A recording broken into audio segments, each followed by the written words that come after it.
Salut mes sportifs et bienvenue sur ma chaîne Alex Levent. Aujourd'hui, j'avais envie de te parler de l'analyse morphologique en fonction de tes muscles, de tes tendons. Si tes muscles sont courts, si tu as des os longs ou des os courts, et est-ce qu'il faudrait du coup bannir certains exercices ou pas? Alors c'est vrai que j'avais déjà sorti une vidéo à ce sujet-là que tu pourras retrouver sur le bouton i ici. J'avais déjà parlé de ça de façon bref, et aujourd'hui, j'ai envie de rentrer un peu plus dans les détails. Alors, je t'invite également à échanger avec moi dans la barre des commentaires. Si tu n'es pas d'accord avec moi, tu as le droit, mais je pense que je vais avoir des arguments solides pour te convaincre d'essayer des exercices que tu penses être mauvais pour toi, anatomiquement parlant.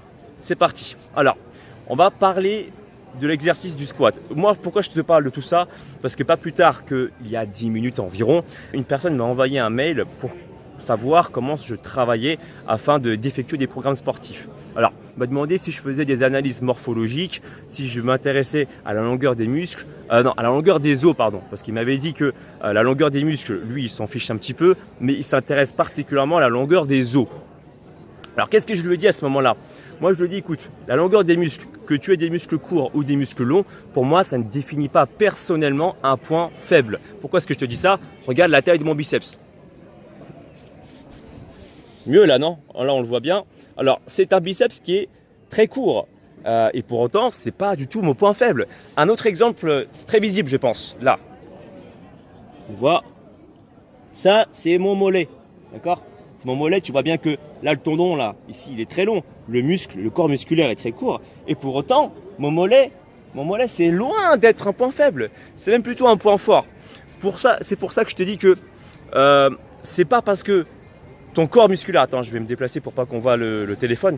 C'est pas parce que j'ai un muscle court qu'il est forcément faible. La composition des fibres blanches et des fibres rouges au sein même des différents muscles, ce n'est pas dépendant de la longueur des insertions musculaires. Alors ceux qui pensent que c'est le cas, mettez-le moi dans la barre des commentaires un lien qui prouverait ceci. D'accord? Moi, j'ai pas trouvé dans des études scientifiques, encore une fois, que la composition du muscle en termes de fibres blanches, celle qui s'hypertrophie le plus, donc celle qui grossit le plus, était dépendant de la longueur des tendons. Encore une fois, je peux me tromper, et si c'est le cas, dites-le moi dans la barre des commentaires avec un lien scientifique là-dessus. Enfin bref, après on a parlé également de la longueur des os. On a demandé, oui, est-ce que tu gères des exercices, est-ce que tu places des exercices en fonction également de la longueur des os? Alors moi je lui ai dit non. Pourquoi est-ce que je te dis ça?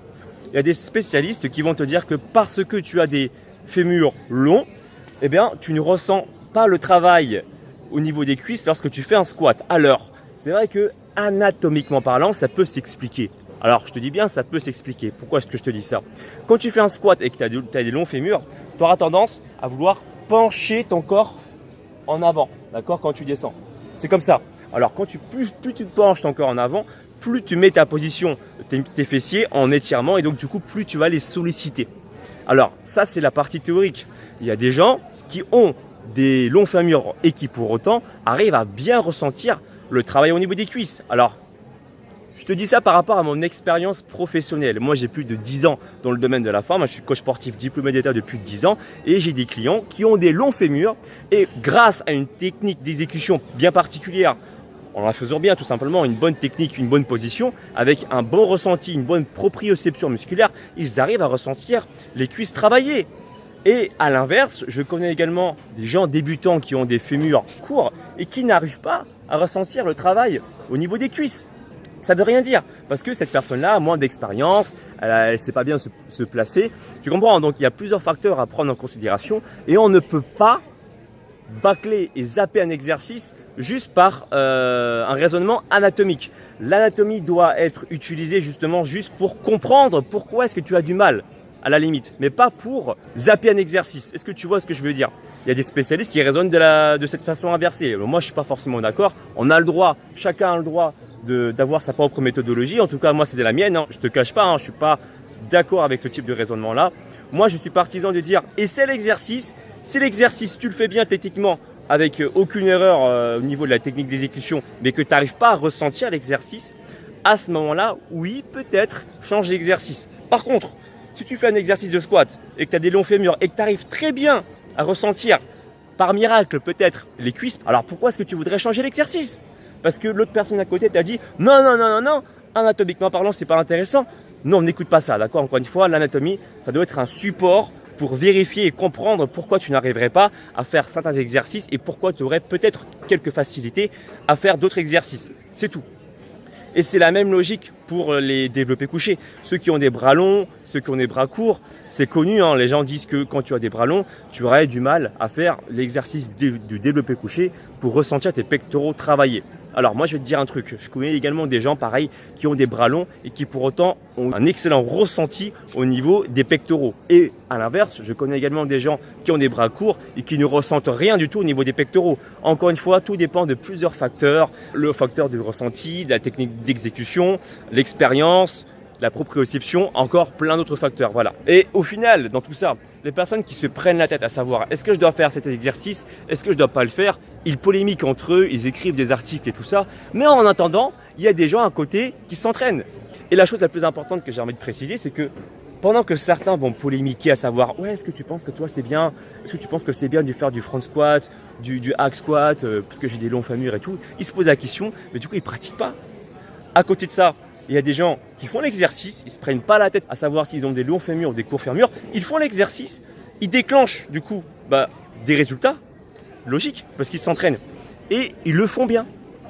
Alors ces personnes-là, dans le cas de figure numéro 2, ils auront bien plus de résultats que dans le cas de figure numéro 1 où la personne se prend la tête à se dire ouais, est-ce que c'est bien, c'est pas bien, c'est bien, finalement cette personne ne fait rien. Alors dans le sport, il ne faut pas se prendre la tête pour avoir des résultats, il faut pratiquer. C'est là où je veux en venir. D'accord, fais attention. Le fait d'être posé, de ne pas partir à l'aveugle, faire l'exercice n'importe comment, c'est bien, tu as raison. Mais il ne faut pas non plus te prendre trop la tête à savoir ouais, cet exercice anatomiquement parlant, non, le coach m'a dit que c'est pas bon pour moi. Essaye par toi-même, trouve la bonne technique d'exécution ou demande à un coach qui te montre comment bien le faire. Et si tu as des bons ressentis musculaires, garde-le. Ne te prends pas la tête. Encore une fois, les résultats arriveront que si tu bouges ton cul, si tu passes ton temps à polémiquer sur des forums, à lire des livres, mais que tu n'appliques pas, ça sert non plus à rien d'être cultivé sur la musculation. Enfin bon voilà, c'était le mot du jour. J'espère que tu as aimé cette part de réflexion. Parfois il m'arrive d'être un peu philosophique. N'oublie pas le pouce en l'air si tu as aimé cette vidéo et n'oublie pas non plus de me suivre sur les réseaux sociaux Facebook, Instagram, Snapchat et Twitter. Et moi je te dis à très bientôt pour une nouvelle vidéo. Ciao.